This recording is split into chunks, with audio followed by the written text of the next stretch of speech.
Today we are going to discuss about what the mean by the orbital velocity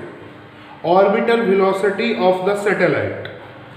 The topic is what is the concerns about the orbital velocity of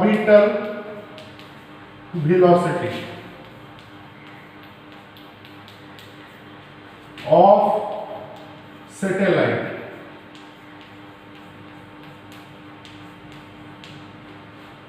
Orbital velocity of satellite. The concern about the orbital velocity. Orbital velocity is the sense a satellite which is revolves in an orbit along with the earth, which is around the earth. If the position is this, which coincides, the distance is r, which is the radius of the earth, and the distance between the earth and the orbit is h.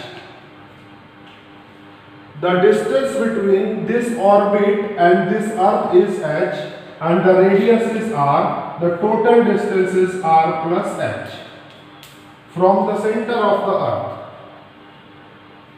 This is the orbit, and this is a earth which is coincide at the center point O. The total distance is r plus h. There are two cases. Case 1, if the orbit satellite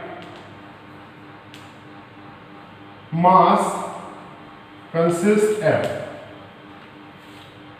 then the center positions of the earth from the orbit, this require a centripetal force.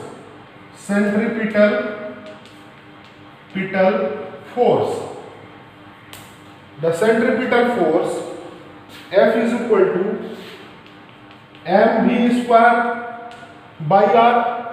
mv square by r यानी कि mv square by r होता है, लेकिन यहाँ पे r plus h होगा क्योंकि इस पॉइंट से लेके इस पॉइंट का डिस्टेंस हमारा r प्लस h है.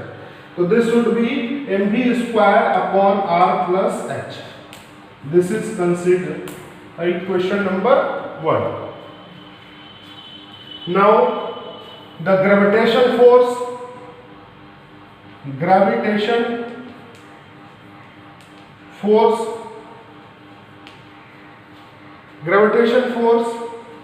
this should be F is equal to g m upon r plus h का square. g m upon r plus h का square, because this shows the gravitational force and this shows the centripetal force. किसी भी दो bodies के बीच में हमेशा एक equilibrium stability होनी चाहिए, और वो इक्विलिब्रियम स्टेबिलिटी को फाइंड करने के लिए हमको दोनों केसेस को आपस में इक्वल करना पड़ेगा. ठीक है. अब हमको क्यों करना पड़ेगा? क्योंकि जाहिर सी बात है इक्विलिब्रियम तभी होगा जब दोनों का तराजू का पलड़ा बराबर हो जाए. इसी वजह से हम लोग इन दोनों फोर्स को आपस में इक्वल कर देंगे.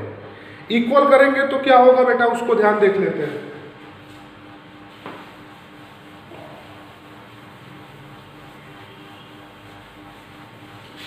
अब ये इसका फिगर का कोई यूज नहीं है, इसलिए अभी क्योंकि फिगर से जो हमको फाइंड करना था वो हम लोग फाइंड कर चुके हैं. Then for equilibrium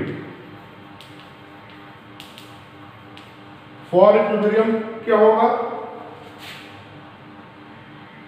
mv square upon r plus h is equal to g m upon r plus h का square. This m cancel out. This r plus h cancel out. Then v square is equal to g m upon r plus h, which implies that v is equal to under root gm upon r plus h. This is our orbital velocity. This is our orbital velocity. Note that.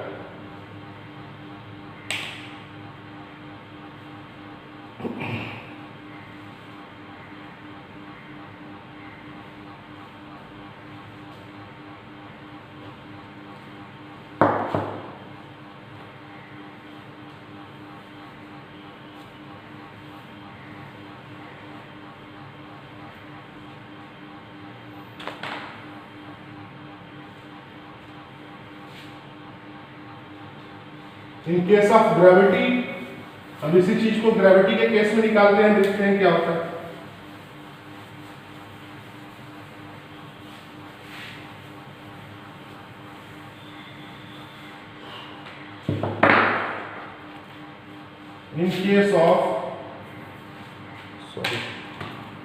in case of gravity,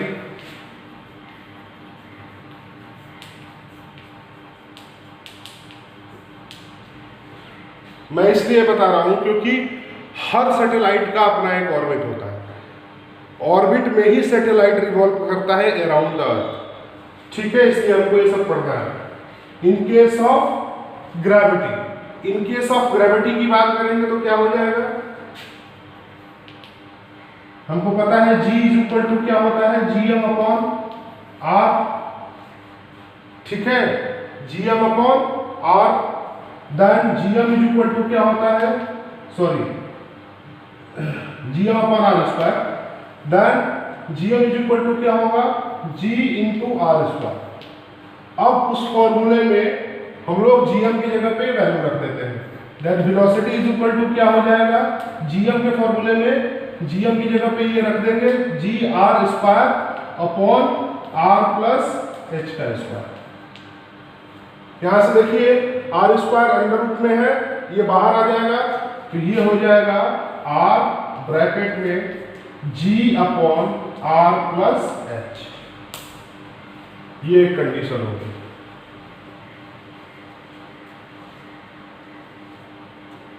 ये condition होगी velocity की, R under root G upon R plus H। Now अब इसी चीज को हम लोग खत्म कर देंगे। ठीक है, व्हेन, तीसरा कंडीशन देख लेते हैं इसी। ये फॉर्मूला हो गया।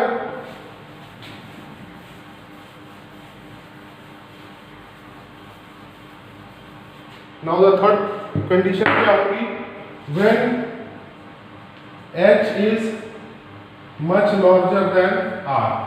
तो यहां से H को नेग्लेक्ट कर देंगे, तो V इज इक्वल टू क्या होगा, V इज इक्वल टू इस R को अंदर लेके जाएंगे तो G इंटू R स्क्वायर होगा, इस R को हम लोग अंदर लेके चले गए, अपॉन नेग्लेक्ट कर देंगे H, तो ये हमारा कैंसिल आउट हो गया, यानी V is equal to under root G into R हो जाए।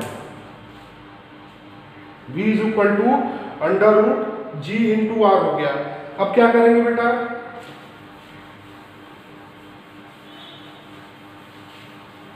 अब हम इसको स्टैंडर्ड वैल्यू निकालनी है, तो स्टैंडर्ड वैल्यू कितनी होती है ये देख लेते हैं। V इज इक्वल टू क्या हो जाएगा, अंडर रूट G की वैल्यू 9.8 इंटू 6.4, R की वैल्यू रेडियस ऑफ अर्थ क्या होता है 10 के पावर 6। इसकी वैल्यू निकालेंगे तो ऑर्बिटल वेलोसिटी स्टैंडर्ड फॉर्म में आता है 8 किलोमीटर पर सेकेंड। ये याद रखिएगा।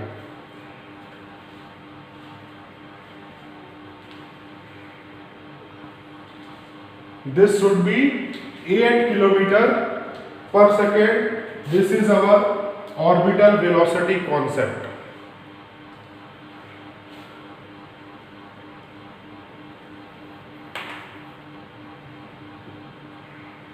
अगला टॉपिक है, इसके बाद पढ़ेंगे, इसको दिमाग में वो कर लीजिए, याद रख लीजिए, ये स्टैंडर्ड वैल्यू होती है अप्रॉक्स में, ये अप्रॉक्स आएगा करीब करीब।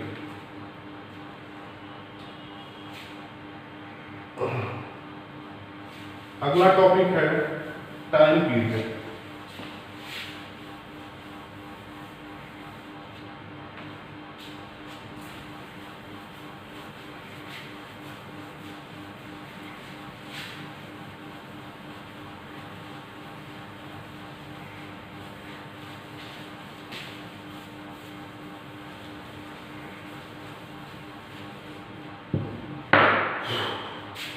टाइम पीरियड क्या होता है? टाइम पीरियड क्या होता है? Total distance upon time upon velocity. Time निकालना है, वेलोसिटी हो जाएगा। ठीक है, अब वेलोसिटी डिस्टेंस कैसे निकालेंगे? सरकमफ्रेंस के बराबर, तो ये हो जाएगा टोटल सरकमफ्रेंस अपॉन वेलोसिटी।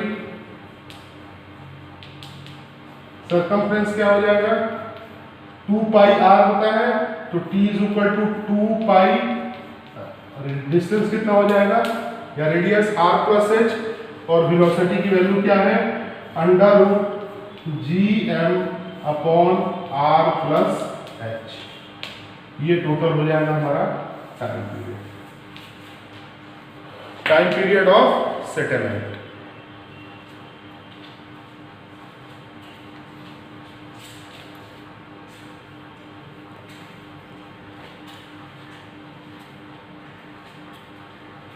ये हो जाएगा हमारा टाइम पीरियड ऑफ सैटेलाइट।